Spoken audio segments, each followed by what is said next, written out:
ವೀರ ನಾರಿಯಾಗಿ ವೀರ ವನಿತೆಯಾಗಿ ಅವರಿಗೆ ಟಕ್ಕರ್ ಕೊಡ್ತಾಳ ಅಂದ್ರೆ ತಾಯಿ ಮನಸ್ಸು ಮಾಡಿ ಬಿಟ್ಟಳು ಅಂದ್ರೆ ಒಬ್ಬ ದೊಡ್ಡ ಯೋಧಳಾಗಿ ಬಿಡ್ತಾಳ.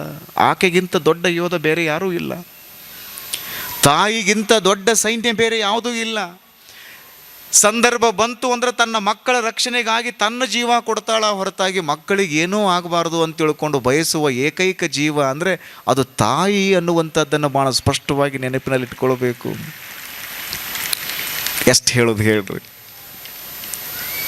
ಆ ಕಿತ್ತೂರಿನಿಂದ ಹಾಂಗೆ ಮುಂದೆ ಬಂದ್ರಿ ಅಂದರೆ ಬೆಳವಡಿ ಅಂತ ಒಂದು ಊರದ, ಬೆಳವಡಿ ಮಲ್ಲಮ್ಮ. ಆ ತಾಯಿ ಬಗ್ಗೆನೂ ಎರಡು ಮಾತು ಹೇಳಬೇಕು. ನಾನು ಹೃದಯ ತುಂಬಿ ಆ ತಾಯಿ ಬಗ್ಗೆ ಹೇಳಬೇಕು. ಇಡೀ ವಿಶ್ವದ ಇತಿಹಾಸವನ್ನು ನೀವು ಸರಿಯಾಗಿ ಅರ್ಥ ಮಾಡ್ಕೊಂಡ್ರಿ ಅಂದರೆ ನಿಮಗೆ ಗೊತ್ತಾಗ್ತದೆ, ಈ ವಿಶ್ವದ ಇತಿಹಾಸದಲ್ಲಿ ಯಾರೂ ಪ್ರಪ್ರಥಮ ಬಾರಿಗೆ ಮಹಿಳಾ ಸೈನ್ಯವನ್ನು ಕಟ್ಟಿರಲಿಲ್ಲ. ಇವತ್ತು ಇಂಗ್ಲೆಂಡ್ ಭಾಳ ಮುಂದುವರೆದದ, ಫ್ರಾನ್ಸ್ ಭಾಳ ಮುಂದುವರೆದದ. ಫ್ರಾನ್ಸ್ ಕ್ರಾಂತಿ ಬಗ್ಗೆ ನಾವು ಮಾತಾಡ್ತೀವಿ, ಪುಂಖಾನುಪುಂಖವಾಗಿ ಅದ್ರ ಬಗ್ಗೆ ನಾವು ಮಾತಾಡ್ತೀವಿ, ಅಮೇರಿಕಾದ ಬಗ್ಗೆ ಮಾತಾಡ್ತೀವಿ. ಇಡೀ ವಿಶ್ವದೊಳಗಡೆ ಪ್ರಪ್ರಥಮ ಮಹಿಳಾ ಸೈನ್ಯವನ್ನು ಕಟ್ಟಿರುವಂಥ ಶ್ರೇಯಸ್ಸು ಅದು ಬೆಳವಡಿ ಮಲ್ಲಮ್ಮಗೆ ಸಲ್ಲುತ್ತದೆ ಅನ್ನುವಂಥದ್ದನ್ನು ನಾವು ಅರ್ಥ ಮಾಡ್ಕೊಳ್ಬೇಕು. ಅವರೆಲ್ಲ ಕನ್ನಡ ನಾಡಿನವರು. ಇದ್ರ ಬಗ್ಗೆ ನಮಗೆ ಯಾರೂ ಕಲಿಸ್ಲೇ ಇಲ್ಲ. ಇತಿಹಾಸ ನಮಗೆ ಕಲಿಸಿದ್ದೇನು, ನಾವು ಬರೀ ಸೋತ್ವಿ ಹೀನಾಯವಾಗಿ ಸೋತ್ವಿ ಅಂತ ನಮ್ಗೆ ಹೇಳ್ಕೊತ ಬಂದರು.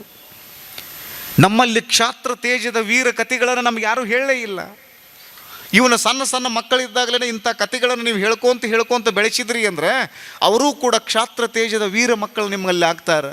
ನೀವೇನು ಮಾಡ್ತೀರಿ, ಊಟ ಮಾಡಲಿಲ್ಲ ಅಂದರೆ ದೆವ್ವ ಬಂತು ನೋಡು, ಬವ್ವ ಬಂತು ನೋಡು, ದೆವ್ವ ಬವ್ವ, ದೆವ್ವ ಬವ್ವ. ಸಣ್ಣಾಗಿದ್ದಾಗ ಇದನ್ನು ಹೇಳಿ ಹೇಳಿ ಹೇಳಿ ಹೇಳಿ 10ನೇತೆ ಬಂದ್ರೂ ಕೂಡ ಒಂದು ಈಟ್ ಕತ್ಲಾತಂದ್ರೆ ಚಟ್ನ ಚೀರ್ತಾನೆ, ಮಮ್ಮಿ ಅಂತಾನೆ, ಅವ್ವ ಅಂತಾನೆ. ಇಲ್ಲ ಹಂಗೆ ಮಾಡುವಂಗಿಲ್ಲ. ನೀವು ಮಕ್ಕಳು ಹೆಂಗೆ ಆಗಬೇಕು ಅಂದರೆ ಜೀಜಾ ಮಾತೆ ಹಂಗಾಗಬೇಕು. ಸಣ್ಣಾಗಿದ್ದಾಗಲೇ ಅದ್ಭುತವಾಗಿರುವಂಥ ಕಥೆಗಳನ್ನು ಮಕ್ಕಳಿಗೆ ಹೇಳಬೇಕು. ಸಣ್ಣವರಿದ್ದಾಗಲೇ ನೀವು ಯಾರ ಕತೆ ಹೇಳಬೇಕು ಅಂದ್ರೆ ಯಾರ್ಯಾರ್ದೋ ಕತೆ ಹೇಳಬಾರ್ದು, ಕುರ್ರಮ್ಮನ ಕತೆ ಹೇಳಬಾರ್ದು, ದೆವ್ವ ಬಂತು ಬವ್ವ ಬಂತು ಅಂತ ಹೇಳಬಾರ್ದು. ಪರಮ ಪೂಜ್ಯ ರಾಜಯೋಗಿ ಶಿವಬಸವ ಸ್ವಾಮಿಗಳವರ ಕಥೆಯನ್ನು ನೀವು ಮಕ್ಕಳಿಗೆ ಹೇಳಿದಿರಿ ಅಂದರೆ ಅವರು ಈ ಸಮಾಜಕ್ಕೆ ಬೆಳಕಾಗ್ತಾರೆ. ಪರಮ ಪೂಜ್ಯ ಶಿವಲಿಂಗ ಸ್ವಾಮಿಗಳವರ ಕಥೆಯನ್ನು ಸಣ್ಣವರಿದ್ದಾಗಲೇ ಹೇಳಿದಿರಿ ಅಂತಂದ್ರೆ ಅವರೂ ಕೂಡ ಸದ್ಭಕ್ತರಾಗ್ತಾರೆ. ನೋಡ್ರಿ, ದೊಡ್ಡ ದೊಡ್ಡ ವ್ಯಕ್ತಿಗಳೆಲ್ಲರೂ ಕುಳಿತುಕೊಂಡಾರ, ಮಣಿತನದಿಂದ ಶ್ರೀಮಂತರದಾರ. ಇಲ್ಲಿ ಸಾಮಾನ್ಯ ವ್ಯಕ್ತಿ ಹಂಗೆ ಇಲ್ಲಿ ಕಸ ಗುಡಿಸ್ತಾರ, ನೆಲಕ್ಕೆ ಚಾಪಿ ಹಾಸ್ತಾರೆ. ನೀವು ಬಂದು ಕೂತ್ಕೋತೀರಿ ಅಂದರೆ ಕೆಲಸ ಮಾಡ್ತಾರಂದ್ರೆ ನಾನು ಹೇಳೋದು, ನಿಮ್ಮ ಹತ್ರ ದುಡ್ಡಿದೆ ಅಂದರೆ ನೀವು ದೊಡ್ಡವರಾಗಂಗಿಲ್ಲ. ನೀವು ಗುರುಗಳ ಹತ್ರ ಬಂದು ಸೇವಾ ಯಾರು ಮಾಡ್ತಿರಲ್ಲ ಅವರು ಮಾತ್ರ ದೊಡ್ಡವರಾಗ್ತಾರೆ ಅನ್ನೋದಕ್ಕೆ ಇಲ್ಲಿ ಅನೇಕರು ನಮ್ಮ ಮಧ್ಯದೊಳಗೆ ಇರುವಂಥದ್ದನ್ನು ನೀವು ನೋಡಬೇಕು, ಗುರುತಿಸಬೇಕು. ಇದು ಸಣ್ಣವರಿದ್ದಾಗಲೇ ತಾಯಿ ಸಂಸ್ಕಾರ ಕೊಡ್ತಾಳೆ. ಅದನ್ನು ಇದು ಯಾರ್ಯಾರೋ ಕೊಡೋದರಿಂದ ಬರಂಗಿಲ್ಲ ರೀ. ಇದೇ ಚೆನ್ನಮ್ಮ ಮತ್ತು ಬೆಳವಡಿ ಮಲ್ಲಮ್ಮನ ಕತೆ ನಾನು ಹೇಳಕತ್ತಿದ್ನಲ್ಲ, ಅವರಿಗೆ ಗುರುಗಳ ಸಂಸ್ಕಾರ ಕೊಟ್ಟರು. ಕಿತ್ತೂರಿನ ರಾಜಗುರು ಸಂಸ್ಥಾನ ಕಲ್ಲುಮಠದ ಗುರುಸಿದ್ಧ ಮಹಾಸ್ವಾಮಿಗಳವರು ಕಿತ್ತೂರಿನ ಚೆನ್ನಮ್ಮಗ ಸಂಸ್ಕಾರ ಕೊಟ್ಟಿದ್ದರು. ನೋಡವ, ಯಾವ ಸಂದರ್ಭದೊಳಗೂ ಕೂಡ ಇಷ್ಟಲಿಂಗ ಆರಾಧನೆಯನ್ನು ನೀನು ತಪ್ಪಿಸಬಾರದು ಅಂತ ಹೇಳಿದರು. ಬಯಲು ಹೊಂಗಲದ ಜೈಲಿನೊಳಗೆ ಹಾಕಿದಾಗ ಬ್ರಿಟಿಷರೆಲ್ಲರೂ ನಿಮಗೊಂದು ಅವಕಾಶ ಕೊಡ್ತೀವಿ, ಏನು ಮಾಡುವುದಕ್ಕಾಗಿ ಅವಕಾಶ ಕೊಡಬೇಕು ಕೇಳ್ರಿ ಅಂತ ತಿಳ್ಕೊಂಡು ಬ್ರಿಟಿಷರು ಕೇಳಿದಾಗ ಚೆನ್ನವ್ವ ಅಂತಾಳ, ನನಗೆ ಇಷ್ಟಲಿಂಗ ಪೂಜೆಯನ್ನು ಮಾಡುವುದಕ್ಕಾಗಿ ಅವಕಾಶವನ್ನು ಕೊಡ್ರಿ ಅಂತ ತಿಳ್ಕೊಂಡು ಕೇಳ್ತಾಳಂದ್ರೆ ಆಕೆಯ ಮೇಲೆ ಇಷ್ಟಲಿಂಗದ ಪರಿಣಾಮ ಎಷ್ಟಾಗಿರಬೇಕು. ಕೆಳದಿ ಚೆನ್ನಮ್ಮನ ಬಗ್ಗೆನೂ ನಾವು ಅರ್ಥ ಮಾಡ್ಕೋಬೇಕಲ್ಲ. ಈ ನೆಲದೊಳಗಿರುವಂಥ ಎಲ್ಲ ತಾಯಂದ್ರ ಬಗ್ಗೆ ಎಷ್ಟು ಹೃದಯ ತುಂಬಿ ಹೇಳೋಣ, ಹೇಳ್ರಿ ನೋಡೋಣ. ಏನೂ ಇರಲಾರ್ದಂಥ ಸಂದರ್ಭದೊಳಗೆ ಎಲ್ಲವನ್ನು ಧಾರೆ ಎರೆದ್ರಲ್ಲ. ಸ್ವಾತಂತ್ರ್ಯ ಸುಮ್ಮನೆ ಸಿಕ್ತನ್ರಿ ನಮಗೆ? ಸ್ವಾತಂತ್ರ್ಯ ಯಾವುದರಿಂದ ಸಿಕ್ತು ನಮಗೆ? ಈ ನೆಲದ ತಾಯಂದಿರ ತ್ಯಾಗ, ಯೋಗ, ಬಲಿದಾನದ ಮೂಲಕ ನಮಗೆಲ್ಲ ಸ್ವಾತಂತ್ರ್ಯ ಸಿಕ್ತು. 250 ವರ್ಷಗಳವರೆಗೆ ನಮ್ಮನ್ನು ಬ್ರಿಟಿಷರು ಆಳಿದರು, ಮುಸ್ಲಿಮರು ಆಳಿದರು, ಪರ್ಷಿಯನ್ರು ಆಳಿದರು, ಪೋರ್ಚುಗೀಸರು ಆಳಿದರು. ಎಲ್ಲರೂ ಬರೋವ್ರ, ನಮ್ಮದು ಒಂದು ಇರಲೇ ಅನ್ನೋರ. ಎಲ್ಲರನ್ನು ನಮ್ಮನ್ನೆಲ್ಲ ದಾಸ್ಯದ ಸಂಕೋಲಿಯೊಳಗೆ ತಳ್ಳಿಬಿಟ್ಟಿದ್ರು. ಈ ನೆಲದ ತಾಯಂದಿರೆಲ್ಲ ಗಟ್ಟಿಯಾಗಿ ನಿಂತ್ಕೊಂಡ್ರು.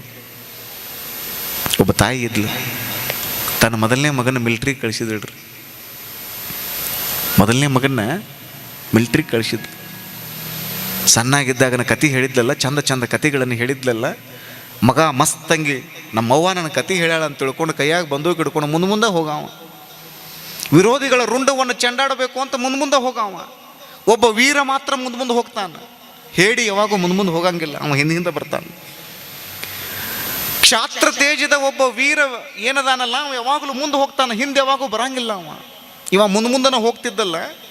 ಯಾರು ಮುಂದೆ ಇರ್ತಾರ ಅವ್ರಿಗೆ ಹೊಡೆತು ಭಾಳ ಬೀಳ್ತಾವ್ರಿ. ತಲೆಯಾಗಿ ಇಟ್ಕೊಳ್ರಿ. ಯಾವ ಗಿಡದಾಗ ಹಣ್ಣು ಭಾಳ ಆಗಿರ್ತಾವಲ್ಲ ಆ ಗಿಡಕ್ಕೆ ಹಣ್ಣು ಭಾಳ ಬೀಳ್ತಾವೆ. ನಿಮ್ಮ ಬಗ್ಗೆ ಹಿಂದೆ 4 ಮಂದಿ ಮಂಗಳಾರತಿ ಮಾಡಾಕತ್ತಾರಂದ್ರೆ ನೀವು ತಿಳ್ಕೊಳ್ಬೇಕು ನೀವು ಸಾಕ್ಷಾತ್ ದೇವರಾಗಿರಿ ಅಂತೇಳಿ. ನಿಮಗೆ ಕಲ್ಲುಗಳು ಬೀಳಾಕತ್ತಾವಂದ್ರೆ ನೀವು ತಿಳ್ಕೊಳ್ಬೇಕು ನೀವು ಹಣ್ಣು ತುಂಬಿರುವಂಥ ಗಿಡ ಆಗಿರಿ ಅಂತ ಹೇಳಿ. ಇಷ್ಟ ತಿಳ್ಕೊಂಡು ಬಿಡೋದದ ನೀವು.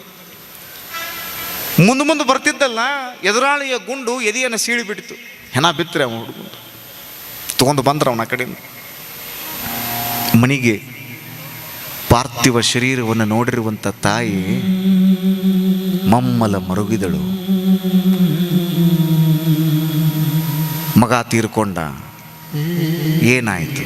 2ನೇ ಮಗ ಅದಾನಲ್ಲ, ಅವನು ಚಲೋ ತಂಗಿ ಅಭ್ಯಾಸ ಮಾಡಿಸೋನು, ಅವನಿಗೆ ದೇಹ ದಾರ್ಢ್ಯವನ್ನು ಕಲಿಸೋನು, ಅವನಿಗೆ ತಾಲೀಮು ಮಾಡಿಸೋನು, ಚಲೋ ತಂಗಿ ಊಟ ಮಾಡಿಸೋನು, ಚಲೋ ರೀತಿಯೊಳಗೆ ಪ್ರಸಾದ ಮಾಡಿಸೋನು ಅಂತೇಳಿ ಹಾಲು ಇದನ್ನು ಎಲ್ಲವನ್ನು ಉಣಿಸಿ ಅವನು ತಯಾರು ಮಾಡಿದಳು. 18 ವರ್ಷ ಆಯಿತು. ನೀನು ಹೋಗಿ ಮಿಲ್ಟ್ರಿಗೆ ಅಂದಳು. ಅವನು ಅಣ್ಣನ ಕತೆ ಕೇಳಿದ್ದಲ್ಲ. ನಮ್ಮ ಅಣ್ಣ ಹೋರಾಟ ಮಾಡಿ ತೀರ್ಕೊಂಡಾನ ಅಂತ ಅವನಿಗೂ ಗೊತ್ತಿತ್ತಲ್ಲ. ಅವನು ಮುಂದೆ ಹೋಗಿದ್ದ. ಎದುರಾಳೆಯ ಗುಂಡು ಅವನಿಗೂ ಬಂದು ಹೊಡೆದು ಬಿಟ್ಟಿತ್ತು. ಅವನದು ಹೆಣ ಬಿತ್ತು. ಬಿಳಿ ಬಟ್ಟೆಯೊಳಗೆ ಅವನು ತೊಗೊಂಡು ಬಂದರು. ತಾಯಿ ನೋಡಿದಳು ಹಿಂಗೆ. 3ನೇ ಮಗ ಒಬ್ಬ ಕಂಡ. ಅವಂಗೆ 16 ವರ್ಷ. 2 ವರ್ಷಗಳವರೆಗೆ ಅವನಿಗೆ ಚಲೋ ರೀತಿಯೊಳಗೆ ಆಹಾರವನ್ನು ನೀಡಿದಳು. ಮಸ್ತಂಗಿ ಉಣ್ಣು ತಮ್ಮ ಅಂದಳು. ನಿನ್ನ 2 ಅಣ್ಣಂದಿರನ್ನು ಬಲಿ ತೆಗೆದುಕೊಂಡಿರುವಂತಹ ಸೈನ್ಯವನ್ನು ನೀನು ಬಿಡಬಾರದು ಅಂತ ಹೇಳಿದ್ಲು. ಆಯ್ತವ್ವ ಅಂತವ ಮುಂದೆ ಬಂದ.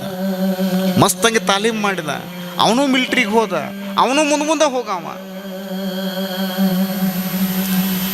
भगवान देता है तो चपड़ फाड़ के देता है, मगर लेना है तो ಚಮಡ ಒಡ್ के लेना है ಅಂತ. ದೇವರು ಅವನು ಕೊಡಾಕತ್ತ ಅಂದ್ರೆ ಎಲ್ಲವನ್ನು ಕೊಟ್ಟು ಬಿಡ್ತಾನ. ಇಸ್ಕೊಳಕತ್ತ ಅಂದ್ರೆ ಚರ್ಮ ಸುಲಿದು ಇಸ್ಕೊತಾನ. ಇಸ್ಕೊಳಕತ್ತ ಅಂದ್ರೆ ಚರ್ಮ ಸುಲಿದು ಇಸ್ಕೊಳ್ತಾನಂತವ. ಸಣ್ಣ ಮಗನು ಮಿಲ್ಟ್ರಿಗೆ ಹೋದಲ್ಲ, ಅವನದು ಹೆಣ ಬಿತ್ತರಲ್ಲಿ. 3 ಮಂದಿ ಮಕ್ಕಳು ಅವನದು ಹೆಣ ತೊಗೊಂಡು ಬಂದರು. ಬಿಳಿ ಬಟ್ಟೆಯೊಳಗೆ ನೆಲ ಗುದ್ದಿ ಎಳಾಕತ್ಲು ತಾಯಿ. ಕಣ್ಣಾಗ ನೀರು ಧಾರಾಕಾರವಾಗಿ ಹರಿಯಾಕತ್ತು. ಇನ್ನೊಬ್ಬ ಮಗನೂ ಹೋದಲ್ಲ. ಯಾರೋ ಆತ್ಮೀಯರು ಕೇಳಿದ್ರಂತೆ, 1ನೇ ಮಗ ತೀರ್ಕೊಂಡಾಗ ಅಳ್ಳಿಲ್ಲವ ನೀನು, 2ನೇ ಮಗ ತೀರ್ಕೊಂಡಾಗೂ ಅಳ್ಳಿಲ್ಲ, 3ನೇ ಮಗ ತೀರ್ಕೊಂಡಾಗ ನೆಲ ಗುದ್ದಿ ಅಳಾಕತ್ತಿ ಅಲ್ಲವ, ಯಾಕೆ ಅಳಾಕತ್ತಿ ಅಂತ ತಿಳ್ಕೊಂಡು ಆತ್ಮೀಯರು ಕೇಳಿದಾಗ ತಾಯಿ ಹೇಳ್ತಾಳಂತ, 1ನೇ ಮಗ ತೀರ್ಕೊಂಡಾಗ ನಾ ಯಾಕೆ ಅಳ್ಳಿಲ್ಲ ಅಂದರೆ 2ನೇ ಮಗ ಇದ್ದ, ಅವನು ದೇಶ ಸೇವೆಗಾಗಿ ಕಳಿಸಿದೆ. ಅವನು ತೀರ್ಕೊಂಡಾಗ ನಾ ಯಾಕೆ ಅಳಲಿಲ್ಲ ಅಂದ್ರೆ 3ನೇ ಮಗ ಇದ್ದ, ಅವನು ಚಲೋ ತಂಗಿ ತಯಾರು ಮಾಡಿ ಅವನೂ ದೇಶ ಸೇವೆಗೆ ಕಳಿಸಿದೆ. ಈಗ 3ನೇ ಮಗ ತೀರ್ಕೊಂಡಾಗ ನೆಲ ಗುದ್ದಿ ಯಾಕೆ ಅಳಾಕತ್ನಿ ಅಂದ್ರೆ ಇನ್ನೊಬ್ಬ ಮಗ ಇದ್ರೆ ಅವನೂ ಮಿಲ್ಟ್ರಿಗೆ ಕಳಿಸ್ತಿದ್ನಿ, ಅವ ಇಲ್ಲಲ್ಲ ಅನ್ನೋ ಕಾರಣಕ್ಕಾಗಿ ಅಳಾಕತ್ತೀನಿ ಅಂದ್ಲಕ್ಕೆ. ನಮೋ ನಮಃ. ಇಂತಹ ತಾಯಂದಿರಿಗೆ ನಮೋ ನಮಃ. ನೀವೆಲ್ಲ ಕೂತಿರಲ್ಲ ತಾಯಂದಿರು, ಶರಣಾರ್ಥಿ. ನಿಮಗೆಲ್ಲರಿಗೂ ಶರಣಾರ್ಥಿಗಳು. ಆ ಸಂಕುಲಕ್ಕೆ ಶರಣಾರ್ಥಿ.